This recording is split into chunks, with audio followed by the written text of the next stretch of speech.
Hello, I'm BrigantiaBlackbird of Blackbird's Brew. Happy Thursday and welcome to our introduction to Litha. So Litha, midsummer, the summer solstice, call it what you will, but we are all celebrating the same thing. It is the sun being at the very height of its power, the longest daylight hours of the year, and life force being at its strongest. We can feel it within ourselves, within nature, with even that presence of divine energy. Everything is just pulsating with life. Now, generally, Litha takes place on June 21st or thereabouts. The exact day of the solstice varies from year to year, so just double check your calendar. And the name Litha doesn't have the strongest historical attestation, but generally it is thought to derive from the Saxon tradition. But at all events, no matter what term we're using, this is a Sabbat that celebrates the god and all solar deities being at the very height of their power. Now, in Wicca, at this time, the goddess is in the mode of the expectant mother. She's swelling with fertility, just as the land itself is swelling with crops. The flowers in our gardens are in full bloom. And in the forest, all of the trees are fully leafed out. Everything is at its height. So let's talk about the faces of the god at this time, because Litha is a very god-centric Sabbat.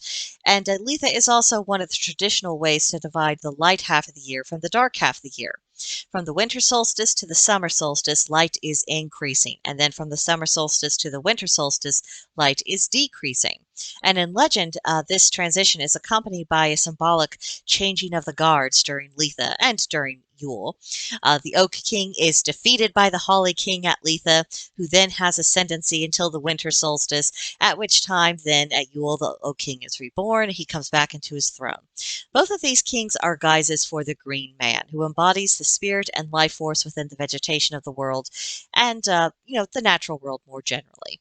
Now, interestingly, in Norse lore, the summer solstice is believed, at least in some quarters, to be the date of Baldur's death. Baldur, who shined with a light from his very skin. Baldur, who was associated with the abundance of the earth. Baldur, who everybody liked. And then the winter solstice was considered to be the date of Baldur's birth, again in some quarters.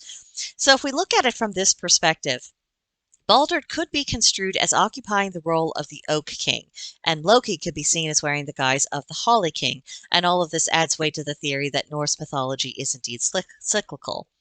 But however we relate to the god or to any other solar masculine deity, Litha is all about the sun, its benefits in agriculture, active power in the world, getting things done. Now let's look at a couple of tidbits from other lore associated with Litha. Among other things, the Sabbat is about the balance between the elements of fire and water. There's an ancient custom I was reading about that you would set wheels on fire, symbolizing the sun, and then roll them down the hill into the nearest body of water. This would symbolize both the strength of the sun, but also how the strength is going to weaken past this point in the year. Also, the water is a natural tempering for the heat, and that could also be considered to be a charm for drought prevention. So, interesting little tidbit of weather magic lore there. Now, on the Roman pantheon side of things, the goddess Vesta is honored during midsummer. In ancient times, the married women in the community, who were called matrons, they would enter into the temple of Vesta, give offerings, a salted meal, and this would go on for 8 days. It was then hoped that Vesta would bless their households.